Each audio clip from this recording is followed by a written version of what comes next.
আসসালামু আলাইকুম প্রিয় দর্শক, আশা করি আপনারা সকলেই ভালো আছেন। আপনার মুরগি বাচ্চা ঝিমাচ্ছে কিংবা আপনার মুরগি বাচ্চা খাবার খাচ্ছে না, আপনার মুরগির বাচ্চার পাখা ঝুলে আছে। যদি এই ধরনের সমস্যা হয়ে থাকে তাহলে মাত্র 2টা মেডিসিনের কথা বলবো। ইনশাল্লাহ আপনার মুরগির বাচ্চা সুস্থ থাকবে এবং একটা বাচ্চা মারা যাবে না। তাই সম্পূর্ণ ভিডিওটা দেখার জন্য অনুরোধ রইল।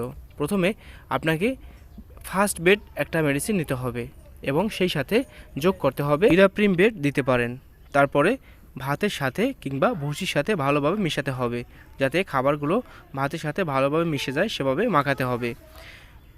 মেডিসিনগুলো ভালোভাবে মাখানোর পরে তারপর আপনাকে মুরগির বাচ্চাকে দিতে হবে। এবং মনে রাখবেন, এই সমস্ত ওষুধ মুরগির যদি কোনো রোগ ব্যাধি না থাকে সেক্ষেত্রেও কিন্তু মুরগিকে খাওয়াতে পারবেন, তাতে কোনো ধরনের সমস্যা হবে না। এবং আরেকটা আদর্শ মেডিসিন হচ্ছে র্যানামাইসিন। এই র্যানামাইসিন ওষুধটা খুবই কার্যকরী ঔষধ। এটা আপনার হাঁস, মুরগি, গরু, ছাগল যে কোনো কিছুকে আপনি খাওয়াতে পারবেন কোনো ধরনের রোগ ব্যাধি ছাড়াও।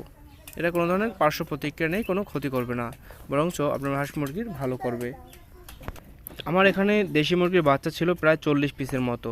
তো এই ওষুধ খাওয়ানোর পরে এর আগে অনেকগুলো মারা গেছে, কিন্তু ওষুধ খাওয়ানোর পরে কিন্তু আর মুরগির বাচ্চা মারা যাচ্ছে না। আলহামদুলিল্লাহ, এখন মুরগির বাচ্চাগুলো সুস্থ সবল আছে।